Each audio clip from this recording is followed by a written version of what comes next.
Good day, everybody. Welcome back to a new episode of Copyscope, your podcast for influencers and leaders in the business space in Malaysia.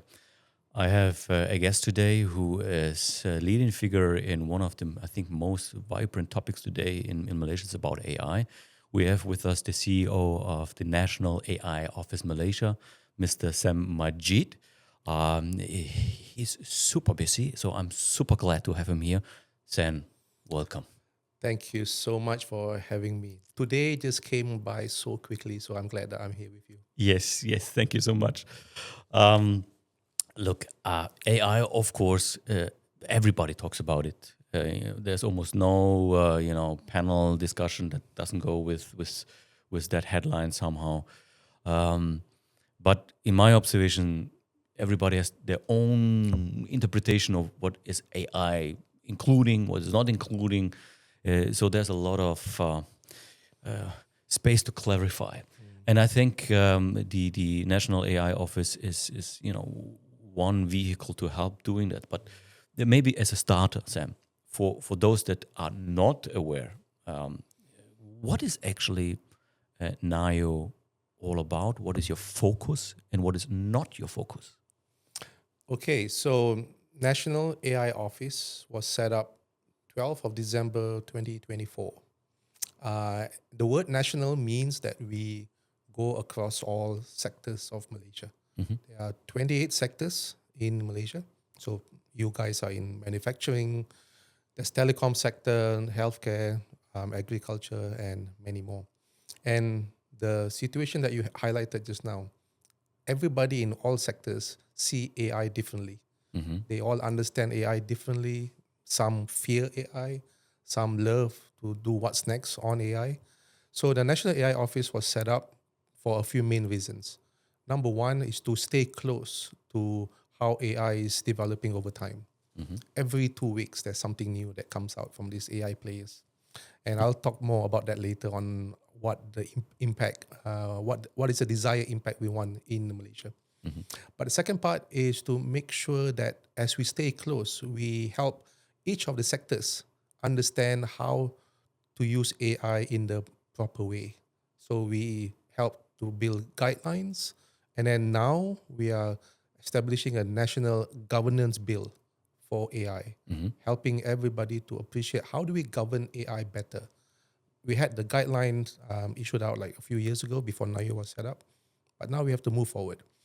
Other countries like in the European Union and Vietnam today, they have set up their AI Act today. Vietnam just came out, and an act means that you must do ABC, otherwise we'll penalize you. So Malaysia is not there yet, but we're staying close to what everybody's doing.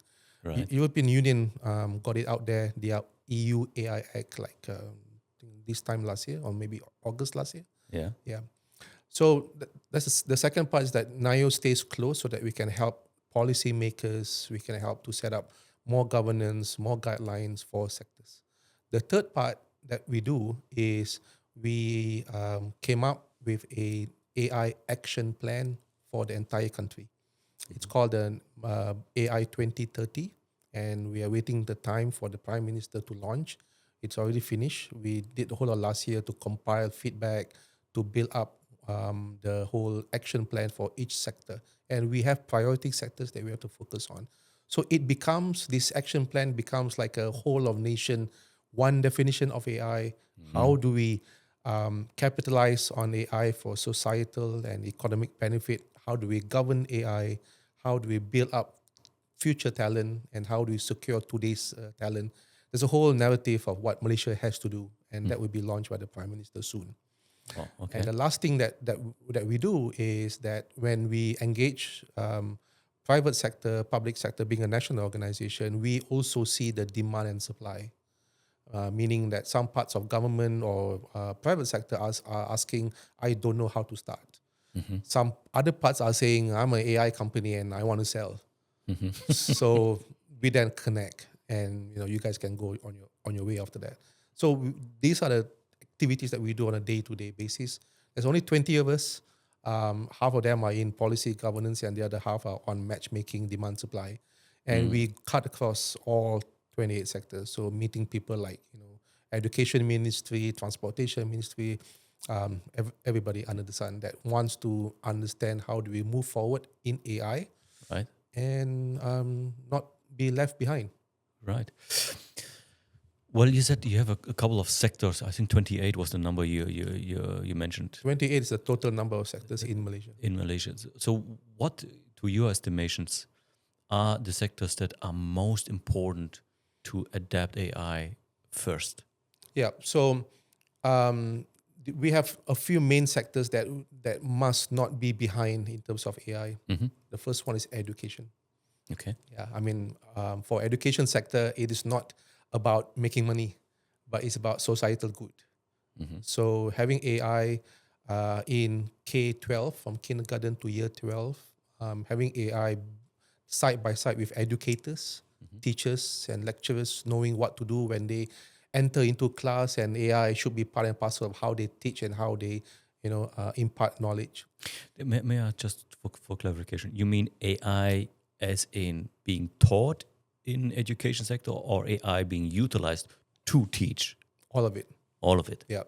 There's no elements that we should just simply ignore AI on. Because Right. AI is going to be a tool that students use. Yeah. AI is going to be a tool that teachers may use to make the learning experience much better. Yes. We've seen in other parts of the world, like in South Korea, they started to come out with an AI powered books for schools, personalized learning, where it's not the same page of paper for every student.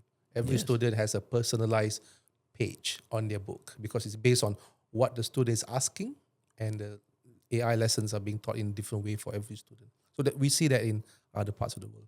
So first sector is education. Okay. Yep. The other sector is healthcare, and in particular public healthcare, Okay. where we know that if AI is side by side with every Malaysian, then AI is able to help out in terms of better health services, perhaps predicting when is your next public hospital appointment, and that whole situation. But to get to that point, there's a lot of policy and a lot of guidance we need to give to all players in the healthcare sector. For example, sharing of healthcare information. That just popped up in my mind. Yeah. Who wants to share their health data of yourself Yeah. anywhere? Yeah. So that's why, back to the point of Malaysia needs a long-term AI plan, meaning you don't simply want to share healthcare data with any AI. But what about if the AI is an AI that only resides in Malaysia, made by Malaysians, Yes. that is only for the use of Malaysians and Malaysia ecosystem. Right. So that's not too bad. I mean, we're not trying to say that you must share AI with ChatGPT, Yeah. share healthcare data with ChatGPT. It's not that. Yeah. So that's the healthcare part. And then the third one of priority sector is the government itself, public services, because public services needs to lead the way. How is public services using AI to have better citizen services? How is public services using AI to be more efficient in the day-to-day of running of the country? Why you would consider that important? That the government goes as a role model. That's what I'm kind of hearing between the lines. That the government goes as a role model in adapting. On one AI. hand, we have the government as the biggest employer Right. in Malaysia, Oh, okay. 1.4 million staff.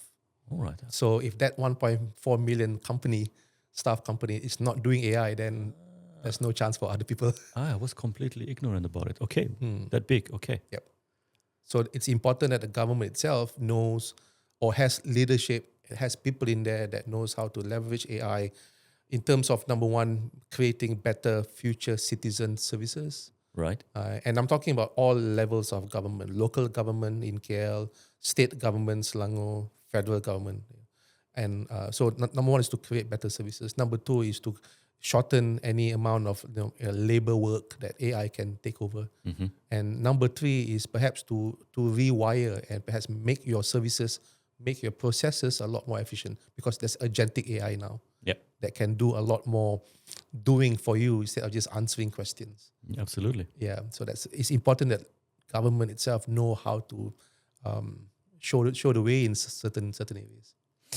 And where is the so it was education, healthcare, government. Where you see industry and infrastructure in terms of priority on your list? Industry of Industry and infrastructure. okay. How you see that in the priority? So all all of the 28 sectors are of priority. There's none that are behind. Okay. But what's different is that some sectors require a bit more intervention. So in infrastructure sector, manufacturing sector, you are predominantly led by private services. So you know what to do by yourself in terms of what is AI for you, what can AI be used to, how can AI be used to increase your revenue or reduce your cost. You know what to do. Yeah. But in some other sectors, agriculture, for example, they are quite clueless unless if somebody steps in. Yeah. So because we do want a macro scale of how AI is being used, so that it's not just benefiting for those that can pay, but it's also benefiting for the whole country. So in the telecom sector, for example, we have MCMC, we have and also the telco companies that know what to do. When it comes to 5G, government doesn't get involved. They just know that 5G and AI comes together and it's going to be part and parcel of what your business is. So that's how things are differentiated. But we measure or we try to monitor on how and where AI is being used. And in particular, is more importantly, is to monitor how AI might be misused. That brings me a little bit back to what you said before, the AI Act that Vietnam rolled out, and in Europe we have that. So, am I listening correctly that this is the direction you're also aiming to come out at a certain point in time with an AI Act for Malaysia? In a certain amount of time, we don't have clarity on that because to make people follow enforcement, they must know how to govern first. Yeah. Yep. So we're now in the space 2026, 2027 in terms of helping the whole ecosystem to govern AI better. So what does that mean? It means that when we see AI being implemented by either individuals or companies, they are given governance practices, best practices, code of ethics, those kind of things where you can implement in your day-to-day life. But we see more and more AI that are misused, meaning that they are used for deepfake, for example. Yeah. AI companies that are not in Malaysia, but their AI is being used by bad actors in Malaysia. So how do we protect people in Malaysia from negative AI use? So there's more and more of these incidences that are coming out that we hear in the news, scams and stuff like that, where we must be able to maintain trust of the people of the technology called AI. Because as you know, when people lose trust and confidence because it's being misused, then people will start to say, let's not use this, let's ban this, let's put it in the shelf and don't discuss about it. But if that happens, then we might lose out on the economic and societal benefit of AI. Yeah. I can resonate with that because what I hear, and that's more reflection of what I hear from industry and infrastructure. The biggest concern is applying AI means I give transparency on data to some cloud computing resources. And by doing so, I opening up a door for cybersecurity hacks that could shut down my entire operations. Not only leaking information that competitors might look at, but it also could shut down and freeze my operations, which to me is one of the most pressing reason why people are not adopting digital technology, because they're afraid of what's happening. But how you think a framework could take this fear away? One example is what will happen next week, the 10th of March. I can give you a little bit of preview where the government is going to release an AI standards website and it relates to standards. So that's one part of it of this framework, and standards are important because it helps system users, system deployers, companies that are buying AI to evaluate if what they are doing with this AI follows conventional rules. Yeah. So in the world of AI, so in the world of standards, there are many points of view. There's the ITU, BSI, IEEE, and many others. But within those universes, there are certain elements that are specific for AI systems. Like, for example, how data is being used by AI, how data is being secured due to AI, and many others. So this portal that will be out 10 of March onwards will help organizations to kind of use standards to evaluate what you're doing is on the right track or not. Yeah, it's to reduce the wild west of AI adoption, because right now it's about predominantly vendors selling AIs and companies buying them and start to use them, and may not be as much guidance on is my data safe? Do I have a checklist on how do I make sure this is compliant to certain regulation? So by having more and more standards being applied and maybe being enforced by procurement, by CEOs, by management, then you know that you are of a certain level of confidence, and that's part of the framework of the governance that I mentioned. You mentioned earlier, I think in our pre-conversation, about agentic AI. And I had an experience. It's maybe I don't know, 2 months back or so, 3 months back, where I also gave a speech on agentic AI and how that could be used in the industry sector, and basically how you could build up AI teams, AI agent teams, like mini teams of engineers that do programming for you, right? And it was all good. But then after that, some people came up to me and say, well, how do you reconcile that with the fear of people losing their job? Because what actually you tell them is, what you do as an engineer, no, not just simple processing, engineering, complex task. Tomorrow I can have a virtual colleague that is doing that 24/7, not complaining about missing holidays and salary increase. I think that's a valid point. How you hear concerns like that when you're going around in the industries, and how do you respond to that? Agentic AI really means that it's an AI that's now doing things for you rather than just giving you answers. So the early AIs that came out in about 2 years ago, you ask a question, you get a reply to the question. But now you're via agentic AI, you tell it something and it would do for you. So there's two sides to it. One is an opportunity side, and the other one is some fear side, right? So on the opportunity side, it means that from perspective of an individual, you are now in control of more and more, virtual assistants. But you got to make sure that you understand how to govern them. So back to the governance framework that I mentioned. So you should be able to understand that, or you should be able to have skills that you have human in the loop, for example. Whatever the AI produces, whether it's an answer or an output, the final accountability is still yours. So that's part of the framework, the governance thing, that you must know how to govern. The human in the loop. The human in the loop part. You must know how to govern AI effectively. But at the same time, there's people saying that, when employers have more agentic AI, then they may not hire human workers.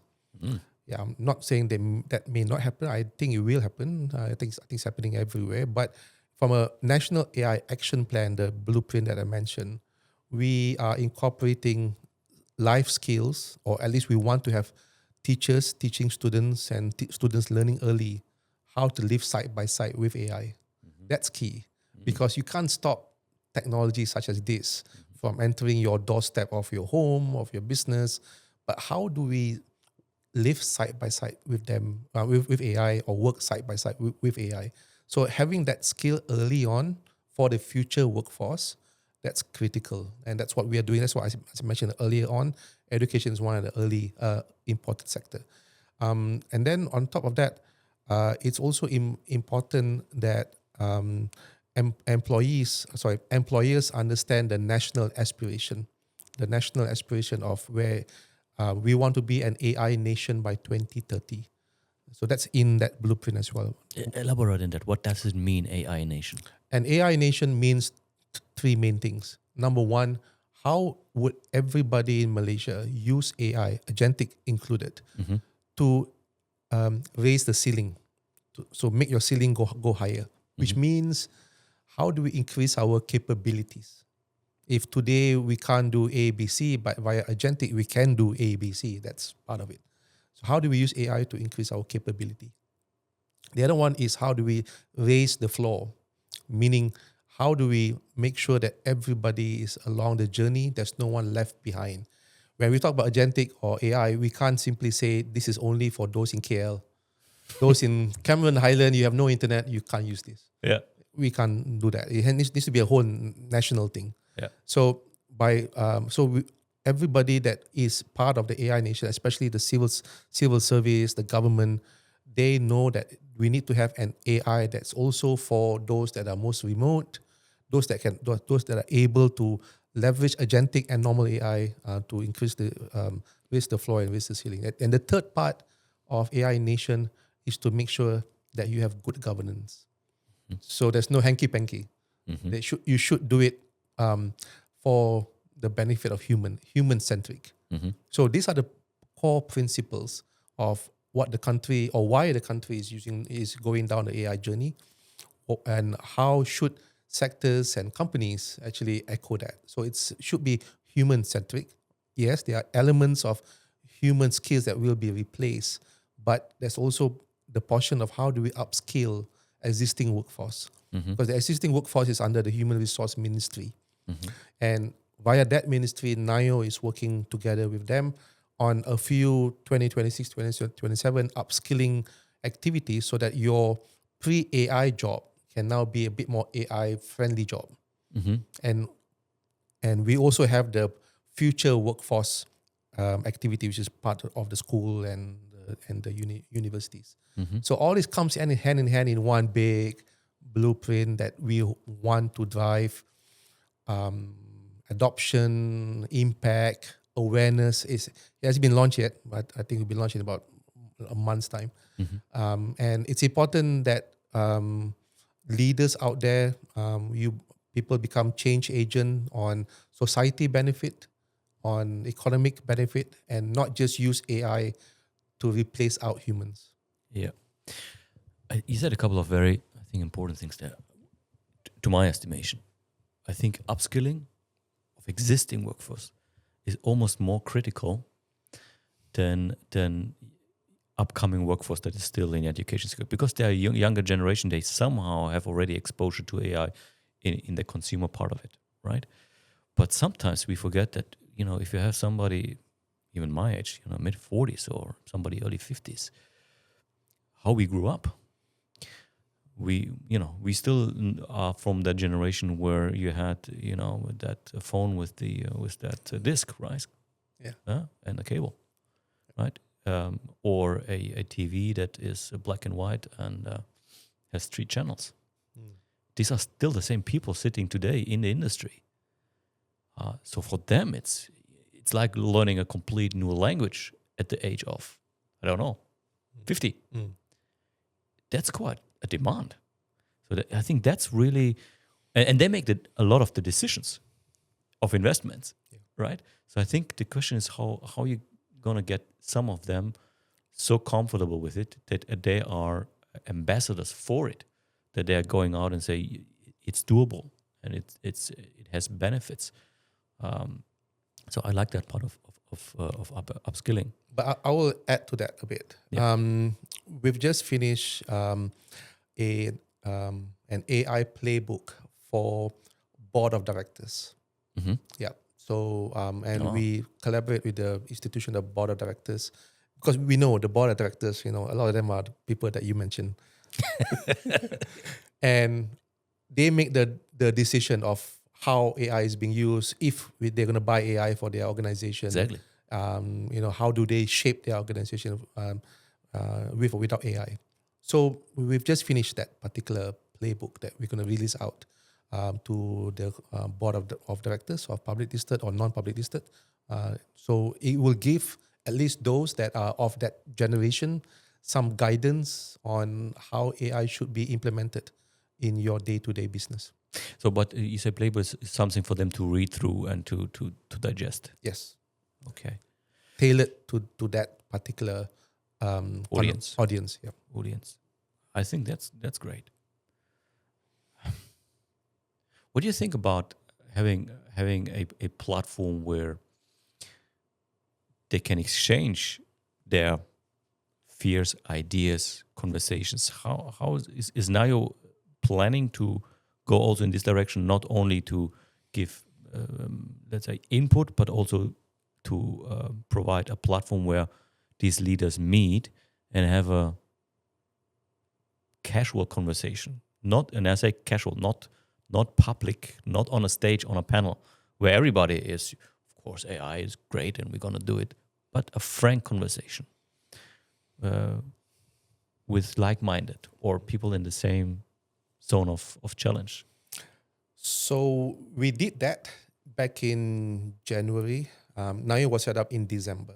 So why we did that in January, a month and a half after, was because we needed that sort of candid feedback coming from people that are already doing AI much, much earlier before I came in, before National AI Office came in. So if I can go in deeper, back in January, February, we set up 7 different groups of volunteers, 220 people. I don't know if you read about this. 220 individuals, local and international, participated in our work together with NAIO extensively for about 4 months. Okay. It's a volunteer activity. And the 7 covered topics like talent, sovereignty, governance, policy, security, safety, and foresighting. 7 topics. And it's loose. There's no contract. There's no agreed meetings. They self-govern. They self-appoint their own leader and second leader and stuff like that. Right. But NAIO, we booked out 7 different meeting rooms across KL so that they can use it at any time. Right. It's important that we did that because, number one, it got NAIO to get up to speed very quickly. Okay. That feedback coming from the 7 different topics, and that actually fed into that National AI Action Plan quite clearly. That's number one. And people are asking me again, am I going to do it again in 2026? Okay. Answer is maybe, because let's launch this action plan first. Right. And then we'll get ourselves finger on the pulse and see what's the response coming from everybody, whether people do need again. Right. An informal space that they can share out concerns. They are needing assistance, or they want like-minded folks. So for example, in the AI policy working group, I think there were 60 of them. Half of them were lawyers. But which is good. I mean, coming from Malaysia Bar Council, law firms, they were all concerned about what sort of policy is Malaysia going to come up. This AI Act that I started off just now, is that just people within government just doing it, or is people in government getting input from people outside? So we started that early, and that fed in quite well into what we're doing now. So to your point, will this happen again? I would say yes, but we have to watch this space to see how people are reacting to the action plan first, and then if they do need, then we may set it up.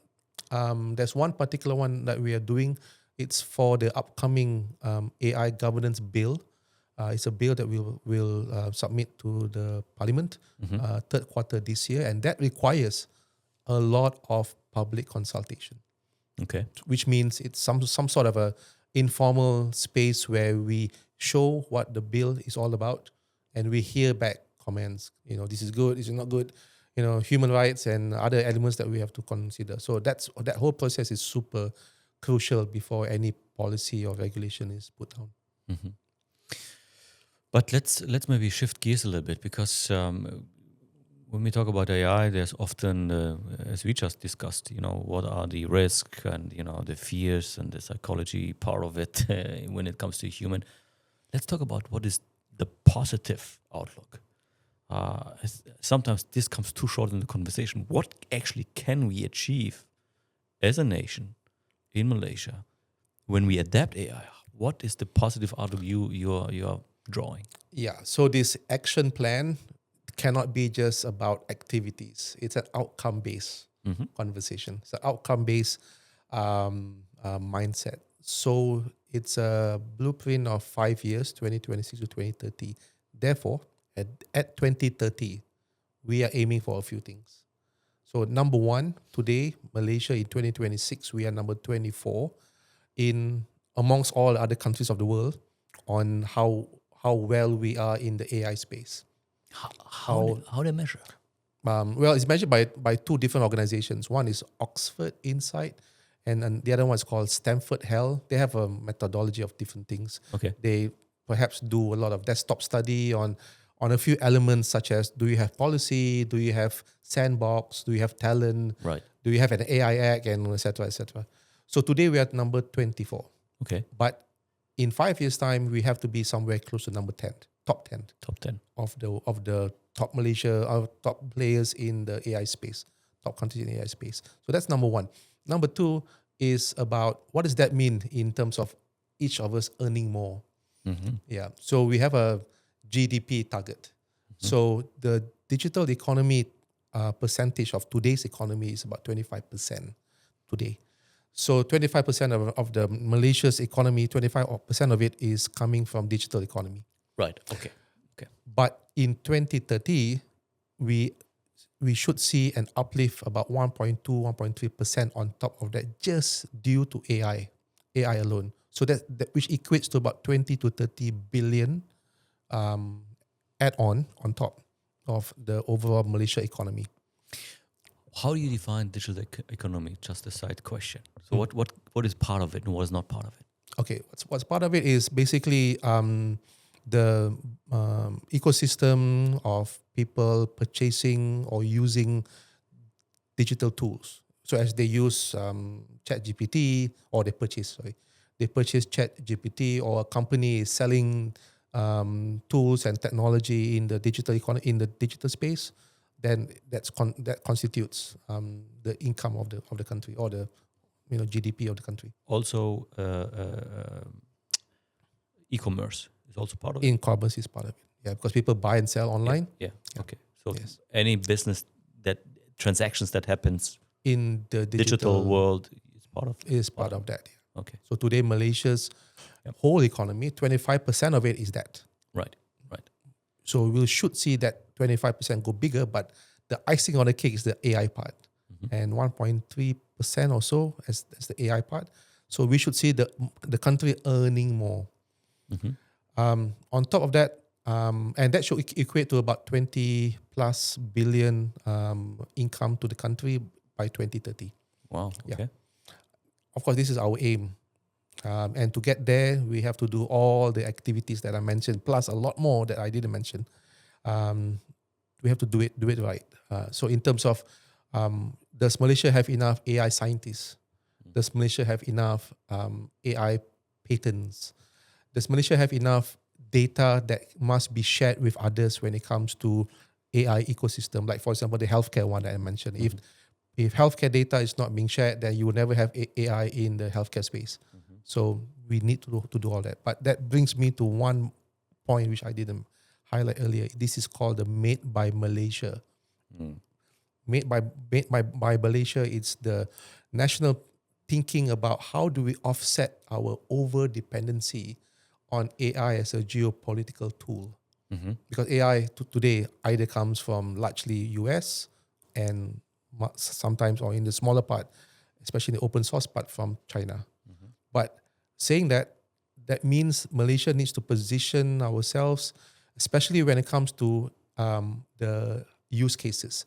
if the use cases are of high risk, meaning that when you have AI in this sector, in this use case, the consequences are very high. So when it comes to that, there will be this categorization of made by Malaysia.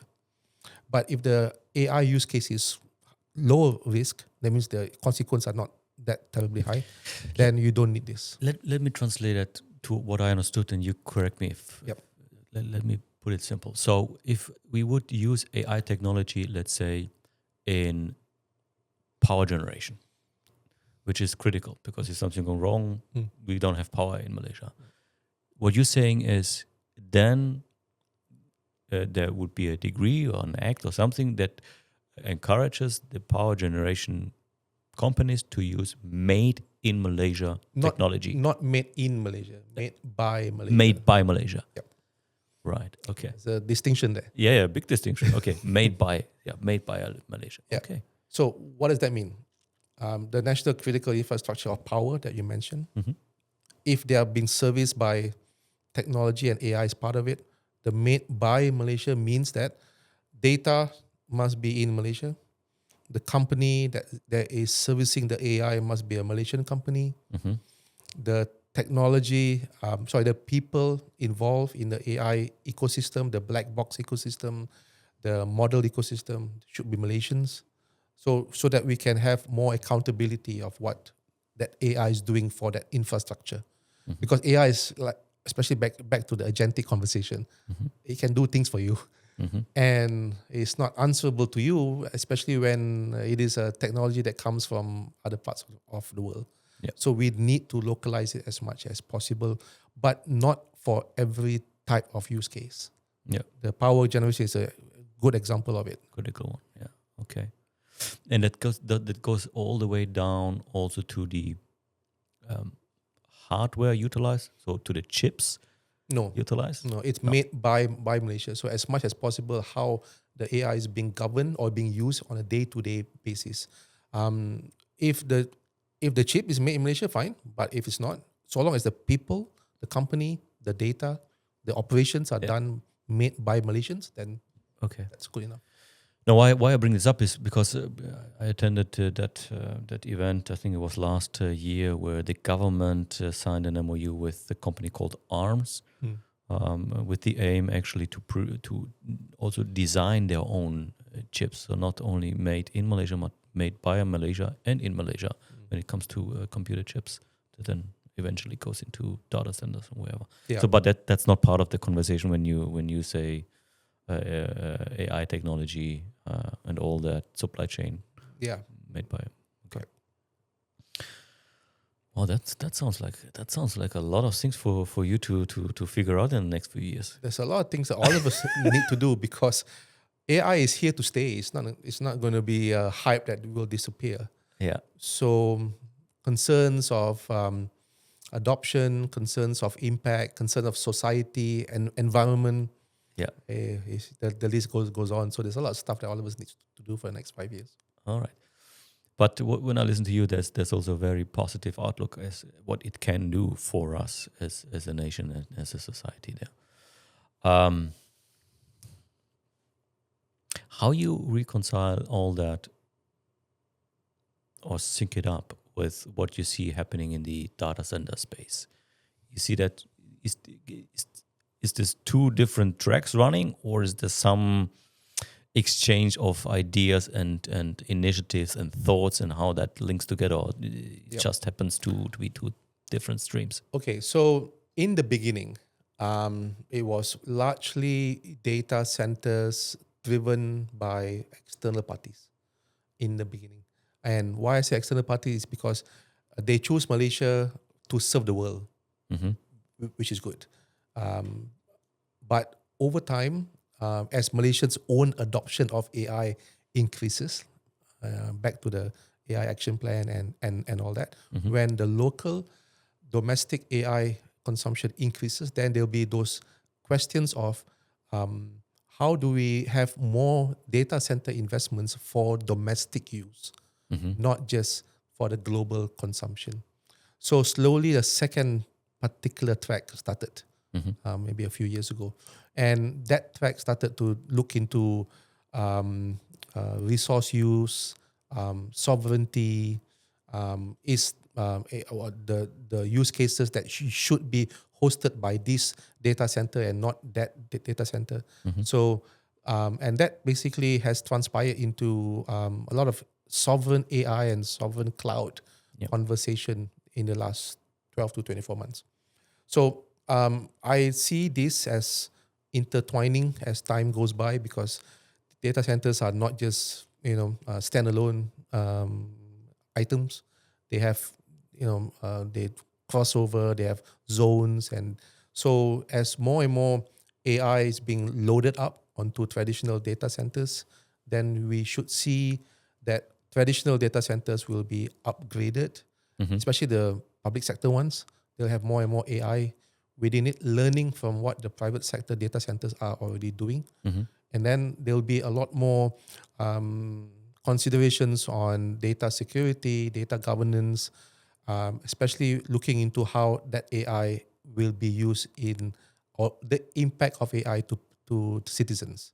So, because I come from a national perspective where we want to make sure that when a company or a deployer of AI puts AI in their system, they know what is the impact, and hence the governance and the guidance that we are putting in as part of the governance bill.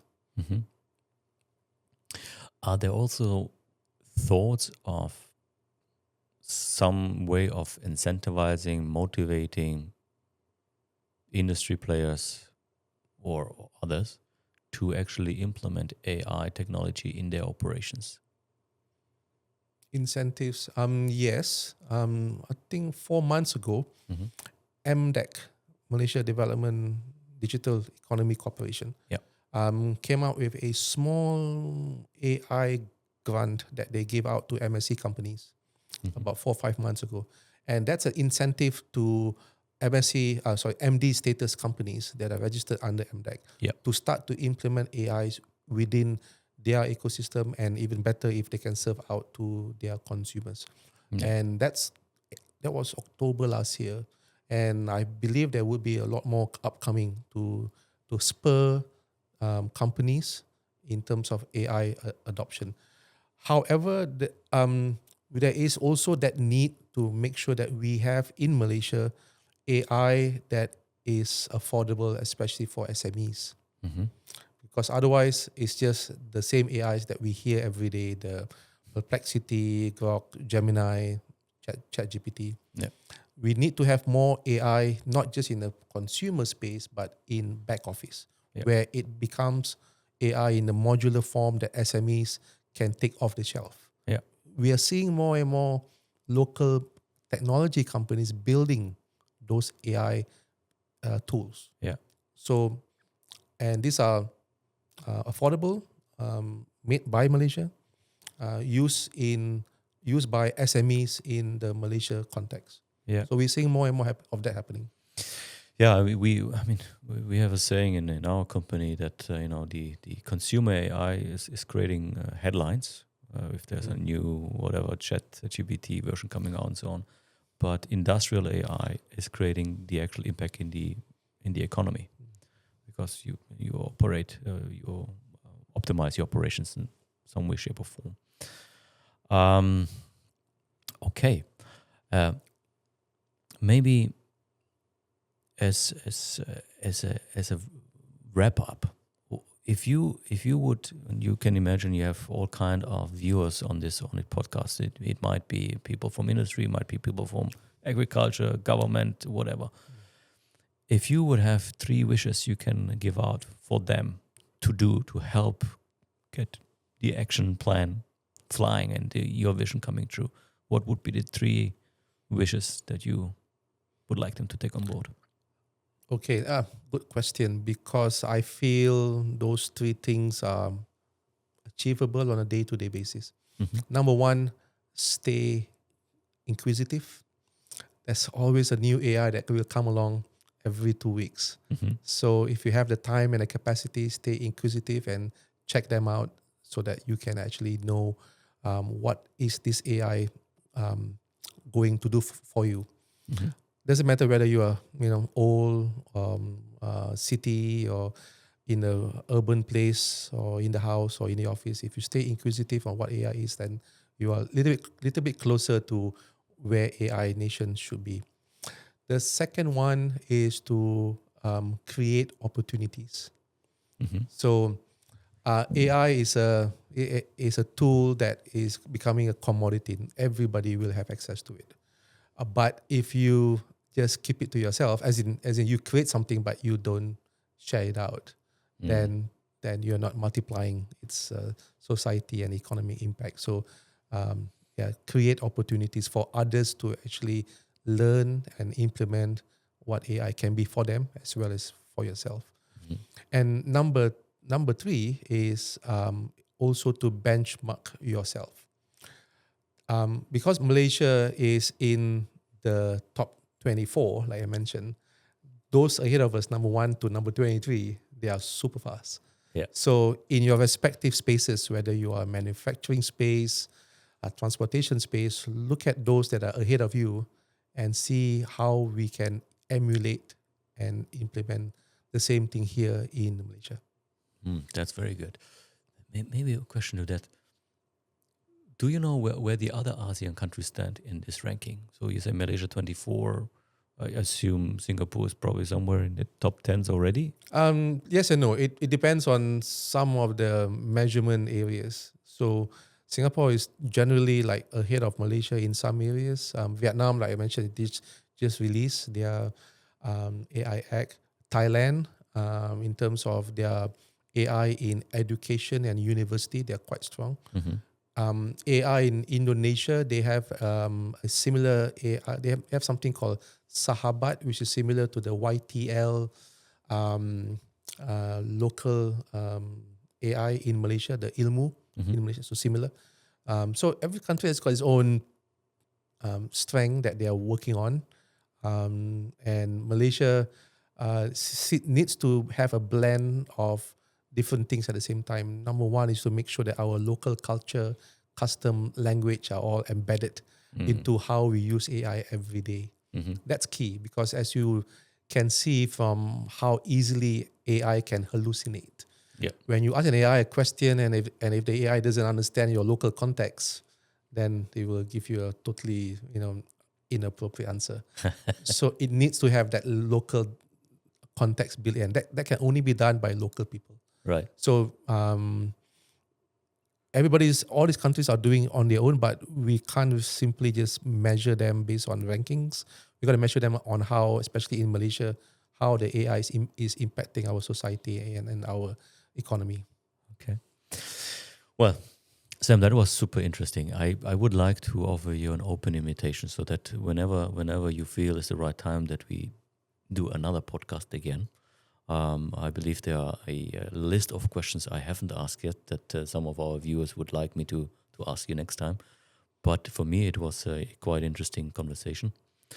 So I thank you again for your time and wish you all the best in your endeavor. And if there's anything we can do to support you, obviously let us know.